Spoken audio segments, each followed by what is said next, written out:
Hi guys, welcome to your channel Banwal Tutorials. Here I am Vikas Kumar Banwal. You are watching top 10 daily current affairs. So friends, let's see what are the news of our country. Before we know some important news, as a daily routine. So there is lot of knowledge to discuss with you. So see what are the news. The most important news is Bharat में संसदीय समिति के सामने Facebook की नीति प्रमुख अंकी दास एक महिला है जो पेश हुई है ना। तो फेसबुक की नीति प्रमुख अंकी दास डाटा सुरक्षा के मुद्दे पर संसद की संयुक्त समिति के सामने पेश हुई। उसके बाद आदित्य बिरला फैशन में लगभग 1500 करोड़ रुपया के साथ 7.5% से अधिक यानी लगभग 7.8% की हिस्सेदारी फ्लिपकार्ट खरीदने जा रही है। तो एक बहुत बड़ी डील है इंडिया में। इसके साथ ही भारत जो है फर्नीचर बाजार में एंट्री करने को तैयार है। उसने उत्तर प्रदेश, आंध्र प्रदेश, तमिलनाडु में फर्नीचर क्लस्टर के लिए ज़मीन की पेशकश कर दी है, क्योंकि अभी चीन की भारत में बहुत ज़्यादा पकड़ है फर्नीचर के मार्केट में।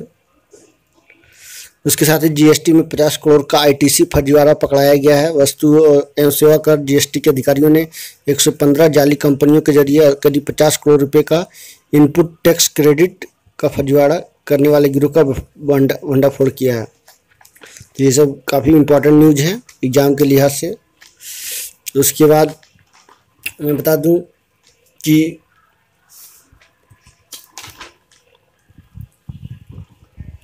देश में आज दुर्गा पूजा का धूम चल रहा है। आज नवमी और विजयदशमी दोनों का प्रमुख दिन है। तो मैं सभी लोगों को दुर्गा पूजा की शुभकामनाएं देता हूं कि माता सभी को खुशी दे, शांति दे। तो देश में कोरोना के टीके को लेकर बहुत जांच प्रशिक्षण चल रही है और सरकार जल्द ही उस पर एक डिसीजन लेने वाली है। उसमें स्टैंडिंग कमेटी भी बैठाई गई है कि किस तरह से लोगों को कोरोना का टीका पहुंचाया जाएगा। उसके लिए जिला लेवल से स्तर लेकर कोल्ड स्टोरेज भी बनाया जाने की घोषणा की गई है। तो ये थी कुछ तमाम तरह की जानकारियाँ। आगे बता दूं कि बनवाल ट्यूटोरियल्स अब टेलीग्राम चैनल में भी आ गया है। आप उससे भी आके जुड़ सकते हो, सब्सक्राइब कर सकते हो और उसका कंटेंट का फ़ायदा उठा सकते हो। काफ़ी इम्पोर्टेंट है, तो एक बार ज़रूर जुड़े आप, ये मेरा रिक्वेस्ट है, ताकि इस कंटेंट का आप लाभ उठा सको। ये एग्ज़ाम से रिलेटेड काफ़ी इंपॉर्टेंट कंटेंट आपको प्रोवाइड करवाई जा रही है, जिसमें railway, group D, NTPC, banking sector के जितने भी एग्जाम हैं सभी तरह के करंट अफेयर्स इसमें आपको दिए जाते हैं। तो एक बार अवश्य जुड़े। देखते हैं आज की क्लास में क्या है खास। तो सबसे पहले क्वेश्चन ऑफ द डे, यानी दिन प्रतिदिन जो भी घटनाएं घटती है उससे जुड़े एक सवाल के साथ एक्सप्लेनेशन के साथ दिया जाता है। उसके बाद आज का इतिहास, मोटिवेशन लाइन जो हमारे क्लास का गुरु है उसका टॉप 10 डेली करंट अफेयर्स जो काफ़ी इंपॉर्टेंट होता है, प्रत्येक दिन क्लास ली जाती है। तो एक बार अवश्य आप जरूर जुड़ें। और अबाउट द स्टेट्स में कंट्री सीरीज चल रही है। तो ये थी कुछ जानकारियाँ। तो आगे देखते हैं क्वेश्चन ऑफ द डे। पहला जो प्रथम कंटेंट है हमारा question of the day. Question of the day के बारे में जानते हैं। पूर्व क्रिकेटर और भारतीय क्रिकेट टीम के पूर्व कप्तान कपिल देव को दिल का दौरा पड़ने के कारण ओखला स्थित फोर्टिस स्कॉट्स हार्ट इंस्टीट्यूट में भर्ती कराया गया है, जहाँ उनकी एंजियोप्लास्टी की गई। वो आईसीयू में भर्ती हैं। उन्हें उनके सीने में दर्द होने के कारण अस्पताल की इमरजेंसी में लाया गया है। धमनियों में ब्लॉकेज होने के कारण उनकी इमरजेंसी एंजियोप्लास्टी की गई। कपिल देव की कप्तानी में ही भारत ने 1983 में पहला विश्व कप जीता था। तो ये काफ़ी इम्पोर्टेंट और गहरा शोध लगा है हमारे जितने भी क्रिकेट प्रेमी हैं।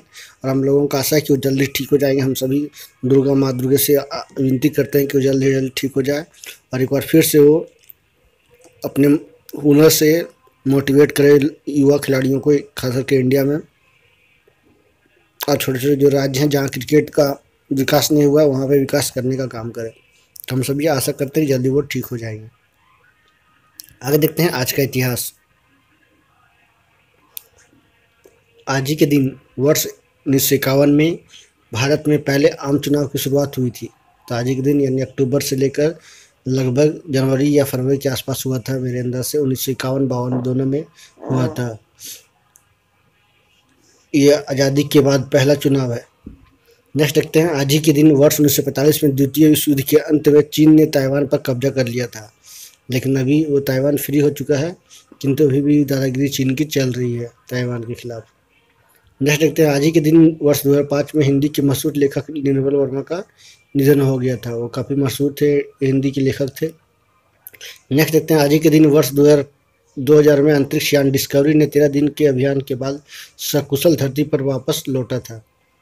नेक्स्ट देखते हैं, आज ही के दिन वर्ष 2005 में इराक में नए संविधान को लेकर जनमत हुए जन संग्रह में बहुमत के साथ मंजूरी मिली थी। तो 2005 में ये इराक में नए संविधान को मंजूरी मिली थी। आज ही के दिन वर्ष 1924 में भारत के ब्रिटिश अधिकारियों ने सुभाष चंद्र बोस को गिरफ्तार कर 2 साल की सजा दिया था, यानी उनको जेल भेज दिया था। तो ये थे कुछ जानकारियां जो काफ़ी इंपॉर्टेंट थे आज के इतिहास से। आगे देखते हैं मोटिवेशन 9।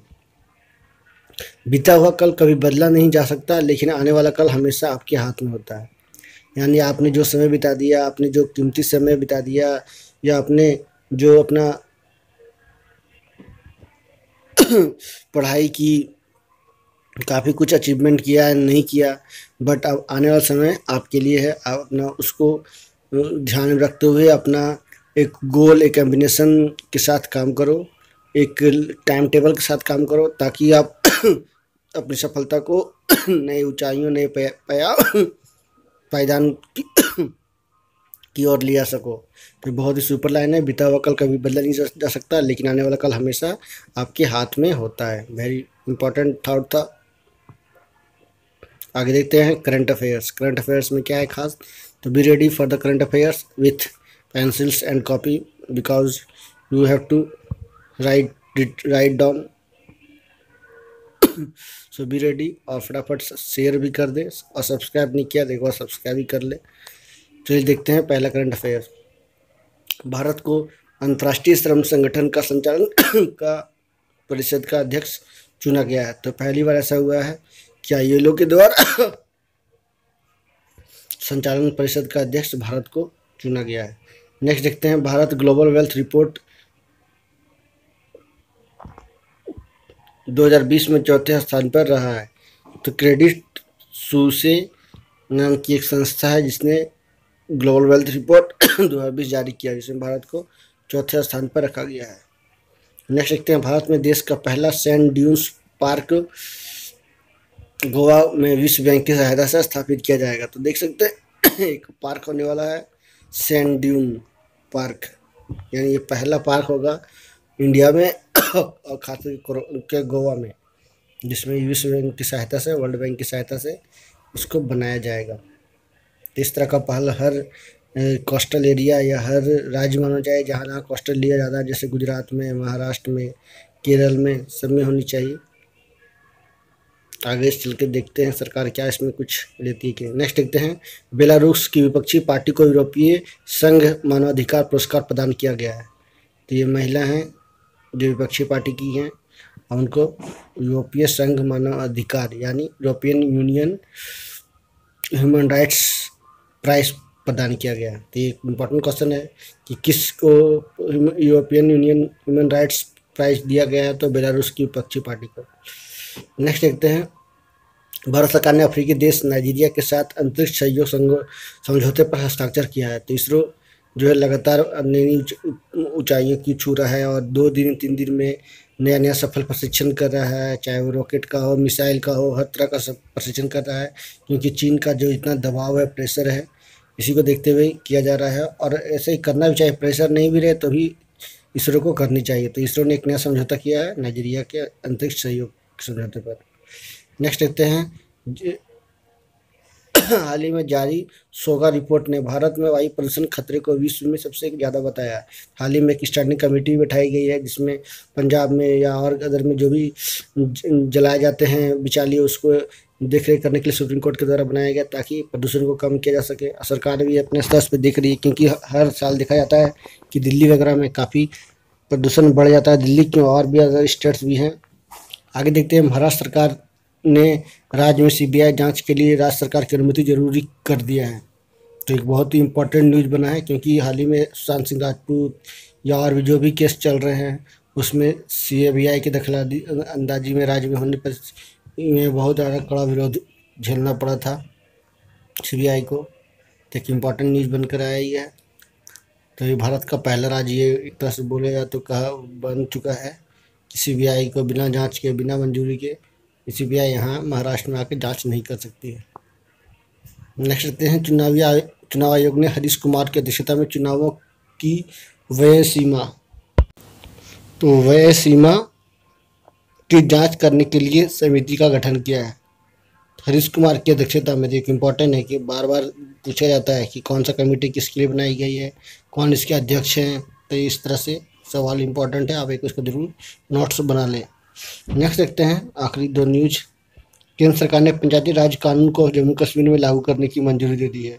होनी भी चाहिए, जम्मू कश्मीर में हर तरह की सुविधा देनी चाहिए जो अन्य राज्यों में मिल रही है, तो क्योंकि वो बहुत ही पिछड़ा राज्यों में गिना जाता है और जम्मू कश्मीर में हाल 370 धारा हटाई गई थी, तो सरकार इस पर ज़्यादा, केंद्र सरकार का ज़्यादा ध्यान है कि यहाँ का विकास किया जाए, यहाँ के युवाओं को, यूथ को ज़्यादा जॉब फोकस किया जाए, जॉब पर, और टूरिस्ट को भी बढ़ावा दिया जाए। हर तरह का मतलब सेक्टर में डेवलपमेंट, इंफ्रास्ट्रक्चर को मजबूत करने का काम केंद्र सरकार कर रही है। आगे देखते हैं, डीआरडीओ ने एंटी टैंक मिसाइल नाग का उत्पादन शुरू करने के लिए अंतिम सफल परीक्षण किया है। तो देख सकते हैं नाग मिसाइल, इसका अंतिम सफल परीक्षण किया गया है। इससे पहले भी किया गया था बट उसमें सक्सेस नहीं हो पाई थी, किंतु इस बार सक्सेस हो गया है। डीआरडीओ तो एक डिफेंस रिसर्च डेवलपमेंट ऑर्गेनाइजेशन जिसकी हेडक्वार्टर बेंगलुरु में है। तो डीआरडीओ के द्वारा एंटी टैंक मिसाइल नाग का उत्पादन शुरू करने के लिए अंतिम सफल परीक्षण किया गया। तो ये थे टॉप 10 डेली करंट अफेयर्स। आगे देखते हैं कंट्री। कंट्री के लिए इक्वाडोर, सभी इससे वाकिफ होंगे। Ecuador, I hope. देखते हैं इक्वाडोर क्या है। इक्वाडोर आधिकारिक तौर पर इक्वाडोर गणराज्य दक्षिण अमेरिका में स्थित एक प्रतिनिधि लोकतांत्रिक गणराज्य है। देश के उत्तर में कोलंबिया, पूर्व और दक्षिण में पेरू और पश्चिम और प्रशांत की ओर प्रशांत महासागर स्थित है। यह एक दक्षिण अमेरिका में उन दो देशों में से एक जिसकी सीमा ब्राज़ील के साथ नहीं मिलती है। तो ये दक्षिण अमेरिकी देश है जिसका ध्वज देखते त्रिकलर, ऊपर में येलो है, नीचे ब्लू है, फिर रेड है।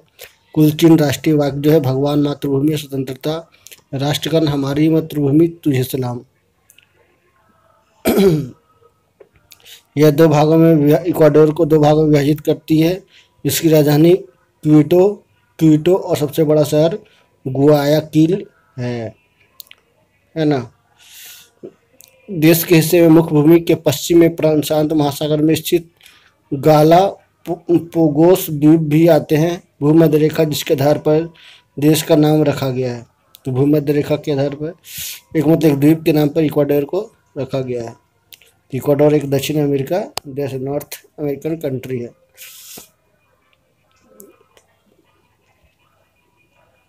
इसका राष्ट्रगान आप लोगों ने जाना। और आगे मैं और विस्तार से बता दूं कि इसका मैप भी दिखाया गया है, एक ग्रीन सिग्नल दिखाया गया है। दक्षिण अमेरिका का ये मैप है, इसके साइड में दिखाया गया है। इसका राजधानी क्विटो है, बिल्कुल पहले बताया। सबसे बड़ा शहर गुआयाकिल है। राजभाषा वहाँ स्पेनिश बोली जाती है। निवासी इक्वाडोरियन। सरकार राष्ट्रपति गणराज्य है। क्षेत्रफल जो है लगभग 2,56,370 वर्ग किलोमीटर है। जनसंख्या 2009 की जनगणना के अनुसार 1,45,73,101 है। इंटरनेट TLD.EC है। दूरभाष कोड 593 है। समय मंडल UTG 5 है। मानव विकास सूचकांक में माइनस में है, या मुद्रा अमेरिकी डॉलर चलती है वहाँ पे। प्रति व्यक्ति आय भी आप जान लो कि लगभग 7,685 अमेरिकी डॉलर है।